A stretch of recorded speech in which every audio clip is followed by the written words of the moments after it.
Hi, everyone, and thank you for tuning in to our news update in our Beef Brunch educational series. My name is Ashley Edwards, and I am an Assistant Extension Agent and Coordinator for Animal Science programs in the Central, Northeast, and Northwest regions. With me today are LSU AgCenter Regional Livestock Specialist Jason Holmes in the Northeast region, Vince Desatel in the Central region. Our counterpart in the Northwest region is Lee Falk, but he could not be with us today. If you've missed any of our previous updates, we are making these bi-weekly reports. They are being posted to the LSU AgCenter-Livestock channel on YouTube every other Monday at 10:30 a.m. We are doing our best to also distribute these on our different LSU Ag Center social media sites, as well as our new website, lsuagcenter.com/beefbrunch. We do our best to make sure that we include any links that we mentioned during these news updates in the video description below. Jason, do you mind starting us off with the weather and field update in North Louisiana? Yes, ma'am. Thank you. So we're going to finish up the week a whole lot different than what the beginning of the week looked like. So Ashley and I helped Lee a little bit Monday morning at the Hill Farm, weighing some steers and heifers off of some ryegrass, and I made the comment that somebody had lied to me, told me that it was June 1st, but the weather sure didn't agree with it. It was in the low 60s whenever we got up Monday morning, but how quickly it can change the end of this week is certainly turned off more like June ought to feel. And it's this week is certainly giving our guys the opportunity to get out in the hay fields and scrap up what's left of a little bit of ryegrass that was left around. But some of those guys are getting some really good first cuttings of Bermuda grass off. So that the drying conditions this week have been very favorable for that. And like I said, we're just getting into more of a pattern of what June ought to feel like for us in terms of 70-degree nights and 90-degree days. All right, thank you. Vince, do you mind talking a little bit about weather in Central and South Louisiana? And we're kind of getting into hurricane season. Do you mind talking a little bit about how producers can prepare for that? Sure, and thank you for having me. Yeah, here, kudos to what Jason said earlier. I commented to my wife one morning early this week. It surely has turned into June in a matter of a 2 or 3 day period. I mean, you can really see the grass, pasture grasses, and forages for hay that are being managed for hay have really taken off here the last few days. And I'll just touch on a little bit about some of the crops that have been that really respond to high temperatures, like our sugarcane crop is really shot up. So I mean, that's indicative that the temperatures are getting right for our grass crops to start growing.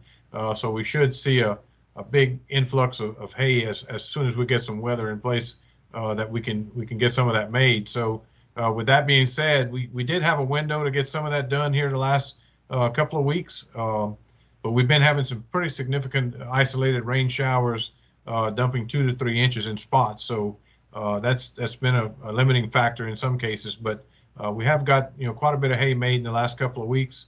A lot of grass growing. Cattle are starting to change a little bit. We stayed the month of April and May. We had a lot of 50 and 60-degree nights where things just weren't moving like they should in early May and into early June. But things have rapidly changed over the last couple of days, and it's certainly feeling like summer here lately. We're going to talk about hurricane season a little bit as we're under the gun coming Sunday, Monday, Tuesday of Cristobal coming into the Gulf and forming with a possibility of some intensity building there, watching the local weather and seeing some updates from the National Weather Service. We should see a fair amount of rain coming into this storm, especially on the east and northern quadrants of it, which could be a significant factor to some of our crop area and also our pastures. But we are dry in some spots, so we can use the 1 to 2 inch of rain that they're talking about. As you get off further to the east, they're talking maybe 8 to 10, 12 inches of rain. So we certainly don't need that, and we're with those people that have them in our thoughts that are going to receive that. But as far as winds and hurricane preparedness or readiness in that case, I don't think there's going to, according to what the early forecasts are, that tropical. It's going to be a minimal tropical system, but still very early to tell. It could jump off into a more severe situation. That's about all I have as far as weather, Ashley. All right, thank you. And yeah, I just want to add on to that, a lot of times we think about hurricanes and the winds and everything, even the rain and the flooding down in the south part of the state, but we've learned that there's definitely the chance for flooding here up north. And if you want some information on how to prepare your livestock, your family, your home, all of that for floods, wind damage, any kind of natural disaster that you might experience, you can find some of that information on lsuagcenter.com. So I think it's just under disaster preparedness, under the livestock page. I believe there's even a direct link on the homepage for lsuagcenter.com. Another thing to bring up is just a reminder for the Coronavirus Food Assistance Program. That is being, I guess, applications are being taken now through August 28th for the USDA program there. Your local FSA, Farm Service Agency office, is going to be the ones that will be assisting with that. So you need to contact them. Some of those offices are still closed to the public, so you need to give them a call to figure out the best way to set up a meeting with your local agent there. Vince, did you have anything you wanted to add to that? Oh, Ashley, thank you. It's been pretty popular here. I actually visited one of our FSA in-house persons today, and they're targeting about 300 applications just in one parish. So it's been widely interesting to know that the people are applying for it. So the word is out. Its application process is very easy. As Ashley mentioned, it's call them up, give them the numbers that you're looking for. They may need some receipts and some dates if you sold cattle from January 1 through April 15. But as far as what's the payment rate, as far as what's on inventory, it's pretty cut and dry. They need numbers and the different classes of cattle you may be applying for. So, but it's been very popular here since it began last week. Thank you. Jason, I'm going to quit sharing my screen. I'm going to turn it over to you for the market update, and if you have anything you want to add to the CFAP program as well.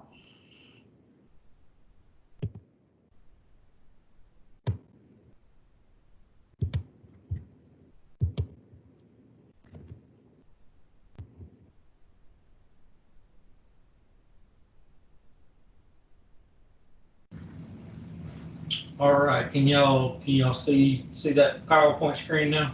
Yes, sir.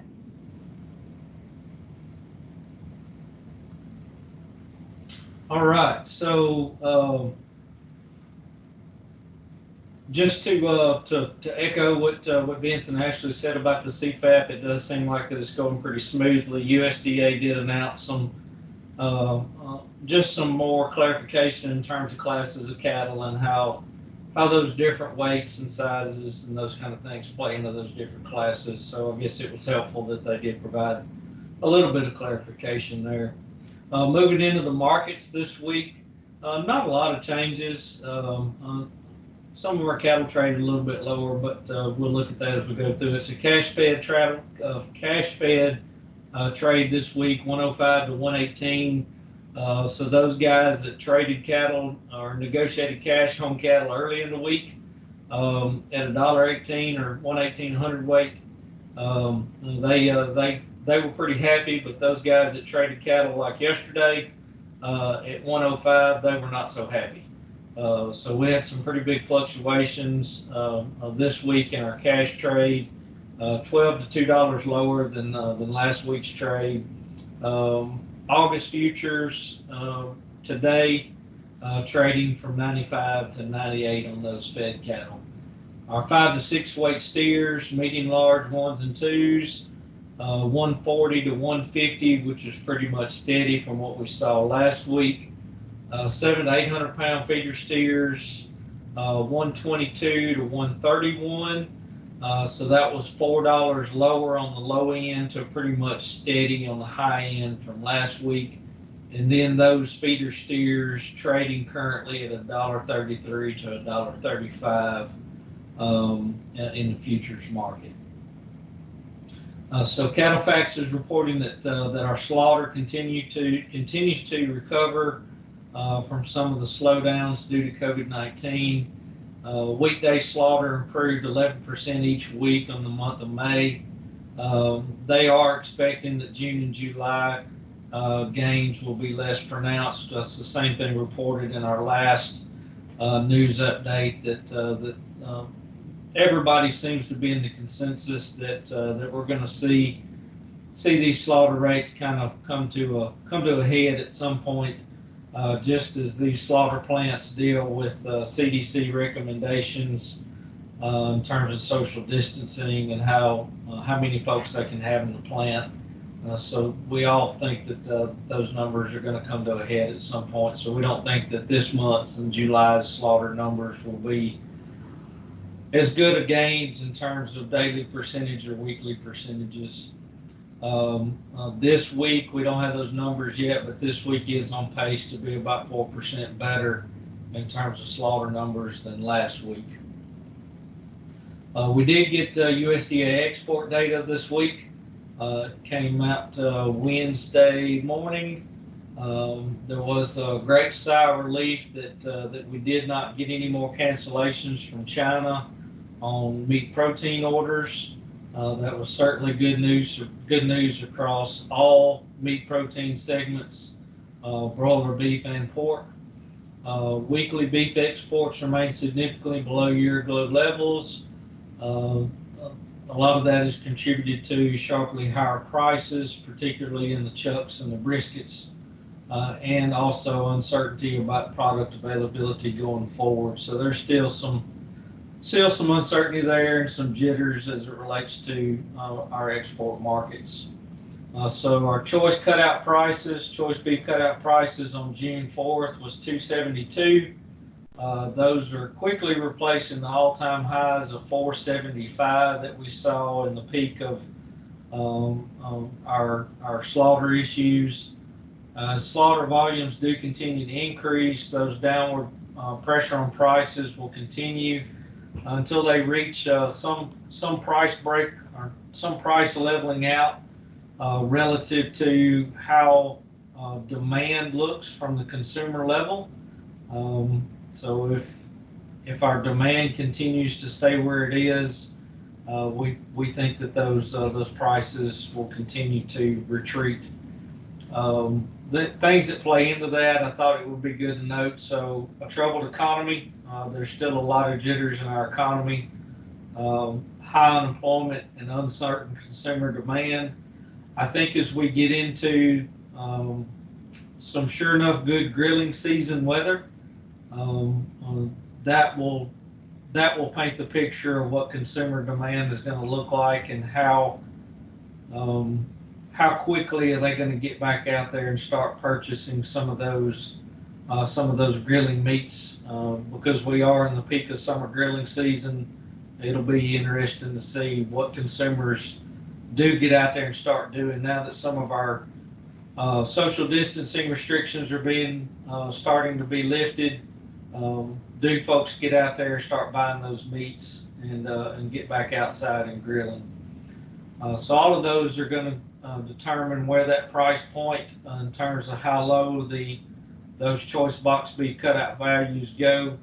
And of course, our cattle owners will still be at the continuing mercy of the marketplace relative to the packers and what the consumers are demanding. Just a quick note, our price and production summary will go out early next week. So for those folks that subscribe to that and get it through their email, they'll be able to see a comprehensive look at what our prices and production summaries look like for the month of May. And Ashley, that's all I've got. All right, thank you, sir. And to kind of add a note to that, I'm going back to share my screen. If you don't receive that price and production summary from Jason, I'm sure you could probably send him an email. It's listed here at the bottom. And I bet that he will be able to put you on that email list there. One more reminder before we start to wrap up is that the Beef Improvement Federation is doing their research symposium this week. That's June 8th through the 12th. It looks like it was going to start at noon and go till about 5 or so each day. If you want to check out that schedule and sign up for it, it is free and all virtual. You can go to beefimprovement.org, and I will put that website down in the video description here. And looks like I fibbed a little. I do have one more other reminder. That's tomorrow, June 9th. So Tuesday, June 9th at 10:30 a.m. We have our monthly live webinar in the Beef Brunch educational series. That's going to be Managing Common Pasture Weeds with Dr. Ron Strahan. And you can find more information about that as well as our previous news updates and webinars on lsuagcenter.com/beefbrunch. And again, I'll put that down in the video description as well. With that, Vince and Vince and Jason, do y'all have anything else you want to add in before we conclude?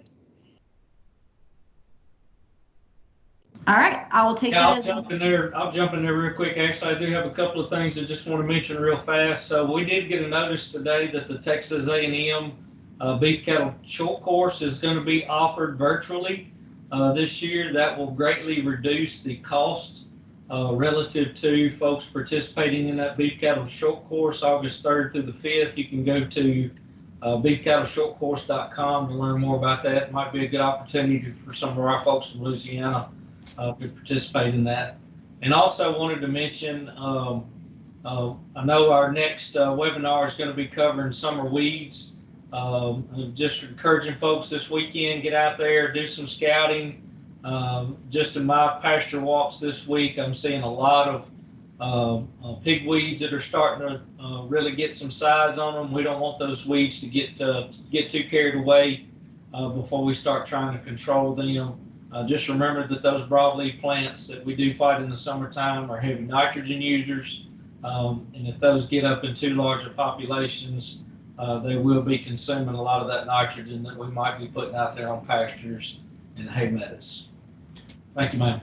And Ashley, if I would add to some pasture information, as we get into the heat of the summer in our forages, and with the expense of raising a hay crop, be scouting for the armyworm populations, as we'll see an increase as the temperature rises, typically more so whenever we get droughty conditions, but they will make a presence here shortly. So be scouting for armyworms and any other stem maggots in Bermuda fields, and some other feeding pests that might encroach on your hay crop. All right, thank you both. I'm going to tag on to both of those things really quick. So I believe with the beef cattle short course there at Texas A&M, I think that the registration fee is lowered through, I want to say July 1st. Not 100% sure, but I think it was like $99 up through July 1st. And after July 1st, I think it jumped to like $129 or something like that. So be sure to check that out. And as Vince mentioned, we have potential for armyworms and Bermuda grass stem maggots. If you missed it, our last webinar this past May, we had 2 different ones, but we did have one on controlling armyworms and Bermuda grass stem maggots.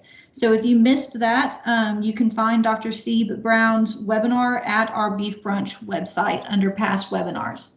So with that, we hope that you all stay safe with the crazy weather that we're experiencing or predicting, possibly this week with Cristobal making landfall. And we will be with you again in a couple of weeks. Thank you.